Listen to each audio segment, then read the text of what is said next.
मित्रांनो, मंगळदोष खरंच घातक आहे का? मंगळदोषामुळे लग्न तुटतं का? अनेक लोक सांगत असतात की बाबा तुला मंगळ आहे की या मंगळामुळे तुझ्या लग्नाला उशीर होईल.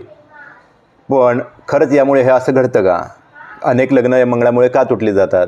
पण चला तर पाहून घेऊया मंगळ नेमका कोणत्या ग्रहास होत असेल तर त्याची काय प्रतिक्रिया आहे, ते मंगळ कोणत्या भावामध्ये आहे आणि लग्न कुंडलीतला मंगळ कितपत घातक असतो. पहिल्या भावात मंगळ स्वभाव रागीट, अहंकार जास्त, नात्यात तणाव.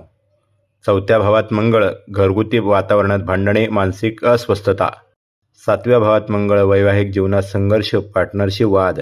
आठव्या भावात मंगळ अचानक संकट, आयुष्यात चढ उतार. 12व्या भावात मंगळ दाम्पत्य जीवनात असंतोष, खर्च जास्त.